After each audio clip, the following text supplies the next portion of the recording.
Hello, everyone. Welcome to the Young Conservatives for Christ podcast. I'm John Martin, the Victorian coordinator for the Young Conservatives for Christ. And the federal election is merely 1 week away. And to talk about it, I have Bill Muehlenberg with me. Bill is known for his articles and blogs posted on his website Culture Watch, as well as being published in the Daily Declaration, the Good Source, and other places. Bill, thanks for coming on. Great to be with you. So as we're starting this conversation, let's first start with first-time voters, or a couple of times young people, Yeah. because Gen Z and millennials have become a huge block in the voting, I think bigger than the baby boomers this time around. What generally do we need to consider when we're voting as young people in this election? Yeah. Well, assuming we're speaking of Christian voters here and their concerns, obviously many of the biblical concerns should be ours, whether the life issues, integrity, freedom to very extent, not radical libertarianism, but the idea that we want religious freedom, certainly to share the gospel and so on. So a number of the kind of obvious things we find in Scripture should be kind of on the top of our minds as we look at who to vote for, what parties may best represent some biblical values. So, and that often will depend not just on the party, sometimes could be individuals within the party and your particular electorate. So various factors to bear in mind, of course. Yeah. So when we're thinking, what do you think we should prioritize in that idea of values and principles, especially as Christians? We're accountable to God and to the principles that we think about. So what we think as a priority in that regard? Yeah, well, a number of things come to mind. Obviously, we live in a pretty secular, woke, leftist culture, which is true of so much of the West. So trying to offset that and some of the harmful direction that's moving in should be part of the overall game plan. So again, if the surrounding culture is pushing abortion on demand, euthanasia, and so on, well, the Christian knows that the sanctity of life is a key issue. So that would be one of a number of things that we would like to see. Are there parties standing up for life, for the unborn, and so on? The radicals pushing any number of agenda items, which often can be quite hostile to Christianity, right? I mean, some of the parties have already made it clear that, well, I hate to say it, Labor, Greens, but sometimes even the Libs, on things like human sexuality, where we know at least, 4, 5, 6 states now in Australia have made it illegal. If a friend comes to you and says, hey, I'm struggling with my sexuality, kind of unwanted, maybe homosexual feelings, can you give me a hand here? Yeah. Well, as we now know, well, in this state and so many others, it's illegal to do it. You can actually get fined or even arrested if you simply offer to pray for somebody who's asking you, can you pray for me? Give me a bit of counsel. So that's a case where, obviously if parties are pushing that kind of thing, we need to fight back and we need to find parties that are standing against that. So, because that impacts not just helping your neighbor, which is one of the 2 big commandments, right? Yeah. Loving your neighbor as yourself, but that'll impact on things like, can we preach the gospel? In this case, you can't. If you say, well, Jesus came to set the captive free, that's what Jesus is about, you can't even do that for those who actually ask you.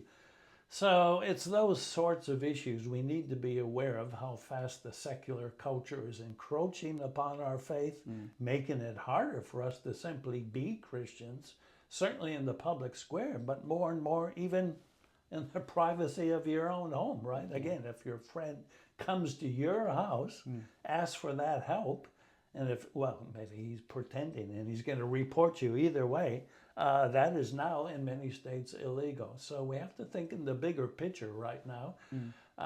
Things are getting to be crunch time for the Christian faith, so we better think about how can political parties either help me in this regard or make things worse for me. And definitely in this regard, the 2 major parties, everyone I talk to, they're pretty much fed up with the major parties, whether it's a Christian or a secular person.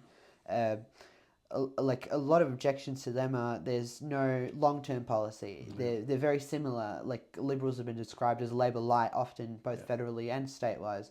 They want to splash cash all the time. They don't have a spine. They don't stand for any values. Maybe what's your reflection on the two major parties and how we got there, and maybe when we're considering voting, what do we think about the two major parties when we're thinking about voting for them? Yeah, well, look, those are valid objections, valid criticisms. We talk about the uni party, right? Kind of two sides of the same coin. I guess my take is usually, at least until now, that may change, but usually I'd say yes and no. In many respects, yeah. The things that we as Christians especially are concerned about, we just mentioned some, the culture war issues, the religious freedom issues, the ability to freely proclaim biblical truth. Hate to say it, on these issues, the libs and nats are often not a whole lot different than Labor and the Greens. And those are issues of concern to us. So on that side of things, it's getting to be, there's not much real choice here anymore. But I guess there's still on some other issues, which are also important, some differences. The tendency of Labor to, get us all into massive debt, spend like drunken sailors and, leave us all struggling, hard on small business, you name it, higher taxes. On those things, the libs have tended historically to be better, right? Let's balance the budget. Let's try to claw down the debt. Let's help out small business. Let's make it easier on people, perhaps lower tax rates. So that is a legitimate difference. And generally speaking, those kind of liberal national policies, again, going back to love your neighbor, wow, if you can own a small business under the libs and make go of it, feed your family, pay your taxes and not worry about this huge, massive debt that your kids, grandchildren are going to face, well, yeah, as a Christian, we would say that's better, generally speaking, than what Labor and the Greens are up to. So, in a sense, what do you do? In a fallen world, guess what? There's no perfect party, right? Nobody's going to have it all. I mean, we'll talk probably in a moment about the smaller parties. But, on the one hand, expecting perfection from any party, you're always going to be disappointed. But on the other hand, being overly cynical and saying, they're all the same, what's the point? In fact, I'm not even going to vote, right? Or, well, you can pay the fine if you don't vote here. Or I'll vote informally, or donkey vote, or, just, put in nonsense on your form. Well, you can do that. But the Christian, I think, has got a higher calling to be more responsible in what we do, even if it does, look like too often the two main parties are too much alike, certainly on, as we say, some of the key Christian concerns, but still, even regarding that, we have to think, all right, if it's even the lesser of two evils, well, here's the scoop, right? You and I know, everybody knows, at the end of the day, after May 3rd or 4th or 5th, depending when we learn, it's either going to be Labor with the Greens, right, or Liberal National. Might be a hung parliament, might be a small minority party but hate to say, it's going to be one or the other, right? We got Labor, Liberal. So, living in dreamland about some utopian party that'll come, that's not going to happen. So all we can do is hope that, the less bad party gets in, and, well, which, Liberal, National, and that, maybe with the help of a few of the smaller parties getting in, they can start doing some things that we can be more comfortable with than, if Labor, Greens get in, and the Teals, by the way, you can lump those three together pretty handily. I think Labor, Greens, Teal, it's one big, massive, hard left party. So, got to be realistic, prayerful, careful as we think through, but it's going to be one or the other. I hate to say it. Definitely. And when thinking about that, I've been thinking, based on our Christian values, the minor parties are much closer to our Christian values than the major parties have been, and the Greens and a lot of the left parties. But the reality, as you've just been saying, is they're not going to form government. So when we're thinking about considering a vote closer to our principles, for a minor party, what do we need to consider knowing that they can't form government at this stage? Yeah, yeah. Well, there's a number of considerations we do have to keep in mind regarding the smaller, often pro-family, pro-faith parties. First of all, simply if you get so many votes, the government will give you some funding, right? You have to reach a level of how many votes are cast. But if you're a struggling, smaller Christian party, and if you can get a little bit of that federal funding, well, that's going to help. Yeah. So even if, they realize we're not going to get in, but maybe we'll get a candidate or two in. Maybe we'll have it could be a 2, 4, 5, 6% vote. Well, again, if we can get a bit of funding for future elections, right, build on this to go hopefully bigger and better in the years to come. Well, that's a consideration. Second thing, obviously, the whole preferential voting system, right? Sure, family first. Maybe we'll get in 1 or 2. Yeah. One Nation, Trumpet of Patriots, all these smaller parties, they may get 1 or 2 in, but their preferences will really determine, right? Assuming they're going to mostly go liberal national and not, the other side. Well, again, if they're slightly marginally better overall, well, those preferences flowing to the libs and nats, that's got to be of some help. And, again, today it's looking a bit grim, but we can build for the future. If the Lord should tarry and, the smaller parties get bigger, better, more clout, among other things, they can put more pressure on liberal national and say, hey, if you want our support in the future, if you want our preferences in the future, you got to start playing ball. You got to start doing some of the things we are really concerned about. Yeah. Life issues, culture wars, and so on.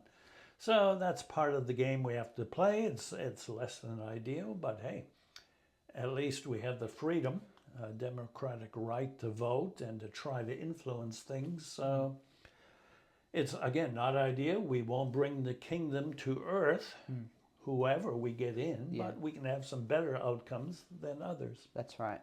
And now let's get into the nitty-gritty a bit. When we're thinking about the big white piece of paper for the Senate, you can vote either above the line for parties or you can vote below the line for individual candidates. Now, I've been big on telling people we should be voting below the line. We should be doing our research and making sure that we're picking individual candidates that align with our values. Maybe what's your reflection on should we vote above or below? And Yep. No, good question. And well, the preference is to do, as you say, go below, be aware of who's who, where they stand, put them in order of your preference. Now, problem, of course, right? Probably most people are either too busy or too lazy to even think about that, so they'll just go above the line. Yeah. Although the best would be to do the below the line approach. Plus, it can be quite confusing.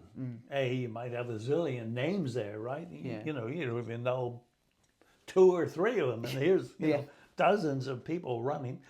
So it gets very confusing, very complex. So here's the scoop. The good thing is many of these, either pro-faith, pro-family lobby groups or the parties themselves, they've done a lot of work for you, right? You don't have to do all the original research yourself. You don't have to suss out dozens of people. Okay, who's he? Where does they stand? What does the party believe? A lot of the, ACL, Australian Christian Lobby, other groups have done a lot of that. And again, Christian parties or conservative parties, whether One Nation, you name it, and so on, they've done a lot of that for you. So if you think, you can just simply get a how to vote card from a lot of these guys, and they'll tell you this is what we think is a good way to go. You may want to follow suit.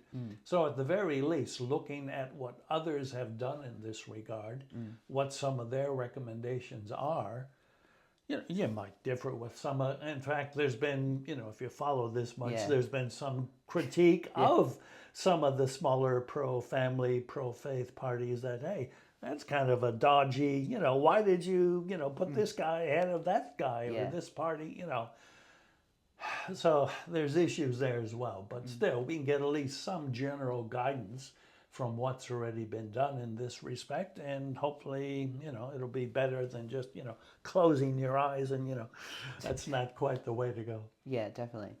And as we're thinking about this, there's a couple of objections that we hear from different Christians from different sides of politics. One is, for example, no matter how I vote, nothing's going to change. Why should I even bother taking any effort to voting? Yep. So let's address that. Sure. Wow. Look, a common concern. Well, and a couple of things can be said. First of all, the other side actually doesn't believe that. They're quite they believe, hey, if we can win this election, if we can get people out voting, if we can have an impact on the political system, the legislative, and so on, they believe it matters. You can do something, sure, and they're probably realistic as well. They know they won't get all of their aims and goals probably in this or the coming governments, but they're seeing the big picture at least. They say, hey, if we can win a few now, get a few more later, and so on. And I think we need to do the same. I've always said the kind of secular left thinks in terms of the long haul and the big picture, right? They don't just say, well, we got election in May. After that, I'm going back to whatever I do. They are looking years ahead, decades ahead, maybe even next century. And they're looking at the big picture. Whereas Christians, sadly, right, too often, again, well, I signed a petition once, a couple of years ago. I've done my bit to be salt and light, right? Or, I guess I'll vote come May 3rd. But we have to see the bigger picture. If we don't get everything we want this time around, well, that's no reason to give up. You keep fighting more. Keep getting others to prayerfully, carefully consider how to vote, maybe even running for office themselves. There's so many things we can do. And then lastly, in the bigger picture, again, look at some of the past figures. William Wilberforce, right? Parliamentarian, Christian. When he was in Parliament before he became a Christian, right? Then he got saved. John Newton, the slave ship captain, became a Christian, wrote Amazing Grace. Newton counseled Wilberforce. Wilberforce said, like many people when they get saved, oh, what should I do? Should become a pastor or a missionary. Newton said, don't you dare, Wilby, old boy. You stay in Parliament and make a difference. And boy, that he did, as we know. For 40 years, he worked on the slave trade, the abolition movement, and just days before he died, he saw legislation passed to reach that goal.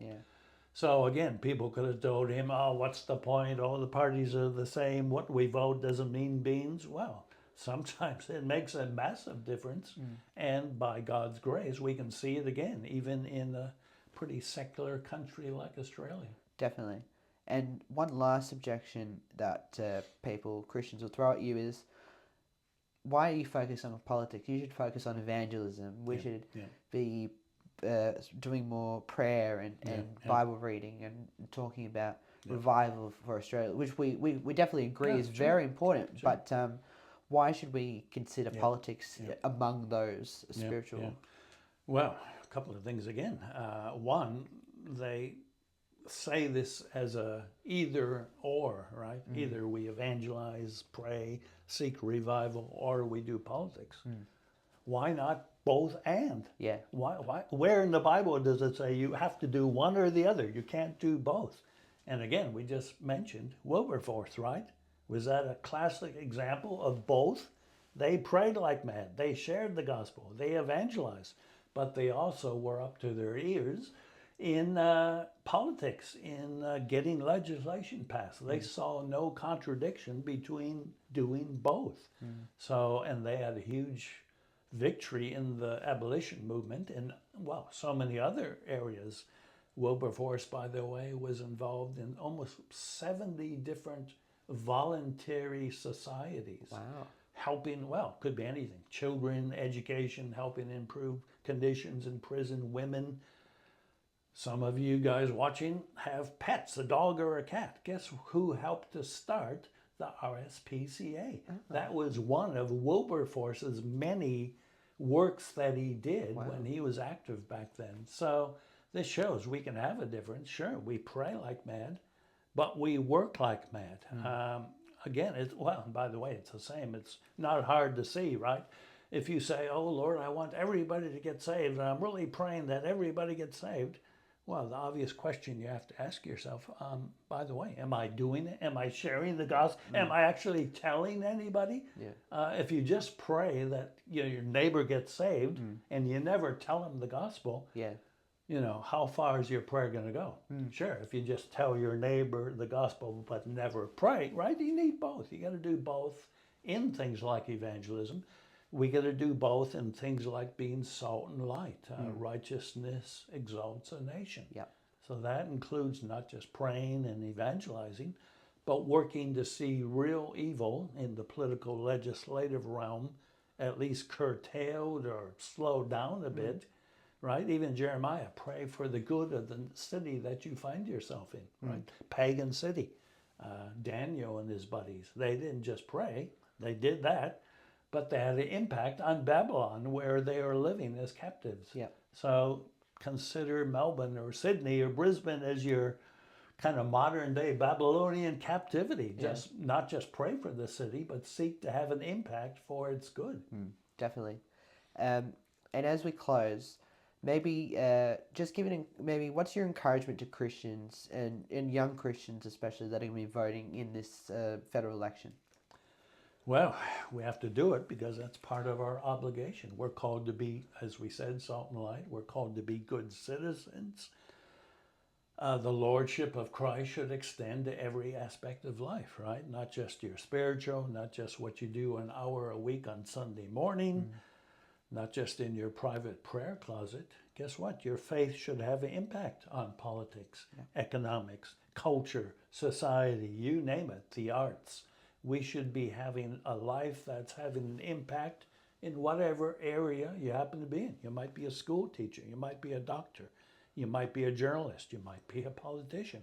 All these areas we desperately need Christians to be in there fighting the good fight. So at the very least, thinking prayerfully, carefully about the election. Lord, how can I vote wisely? Sometimes I don't know. Give me some help here. Let me get counsel of other Christians as to who might be some of the better parties, some of the better individuals to vote for. And that's doing your bit to be a good citizen, to be having an impact in the culture around you. And by God's grace, it may do some good down the line as well. Amen. Bill, it's been great to have you here. Do you want to just plug your website and the Australian Christian Values Checklist? Yeah, I've worked for a number of the pro-family groups over the years, focus on the family, Australian Family Association. But for about the last 15 years now, kind of doing the same, but from home on my computer. Culture Watch is my blog site. Has, I don't know, about 7,000 articles now. Wow. Try to get one written every day. In fact, I started one today. When I'm done with you, I'll go back home and finish it and post it. But yeah, so Culture Watch is what I do. So, well, there's about 100 different categories or subject headings. So politics can be there, economics, ethics, but theology, devotional. So, I got to cover everything. Yeah. So if you want more on all these things that we've been talking about, certainly you'll get heaps on the website. And as you say, another thing we've been involved with, 25 years now, I think, is the Christian Values Checklist. Every election, federal, state, territory, a bunch of us, a team of Christians, get together and say, okay, how can we help voters, especially Christian voters, figure out what's going on with the parties and the platforms. So on this one, have about 20 questions. Again, more the, questions Christians would be interested: abortion, pornography, prayer, gambling, a lot of the more cultural kind of issues, but others as well. So about 20 questions and about 8 parties. Mostly the main, right? Liberal, National, Labor, Greens, Teals. So certainly the 5 main. But depending on the state you're in, smaller parties. So again, whether it's One Nation, Trumpet of Patriots, family first, we will feature them and, carefully try to ascertain exactly what they believe on a lot of key issues. What does their website say? What are official party platform statements, right? We're not just speculating. We're trying to nail down where exactly do you stand on whatever opening Parliament with prayer, which has been such a long-standing issue. Where do you stand on, issues like abortion, euthanasia? So after a lot of research, a lot of consultation, we put out these checklists. So that'll give you a pretty good idea, at least where 8 parties stand on a lot of the key issues for the Christian. So that's, available. Just type in Australian Christian values checklist. You'll find it straight away. You'll get the current elections. You can print those off. They're quite clear to follow, right? The red is kind of the bad guys. The green is kind of the good guys. There's checks, crosses, question marks. So sometimes it's not quite clear where a guy or a party stands. But it's all on one page. You can print it out, pass it out, and that's really helpful, I think, to a lot of Christians. Get a quick handle on where are these guys at? How can I, as a believer, know who's some of the better parties to run with? That's great. And all the links for these will be in the description. If you want to find out more about the Young Conservatives for Christ, you can go to youngconservativesforchrist.com and check out our Instagram and our Facebook. And Bill, thanks for coming on the show. Hey, thanks for having me.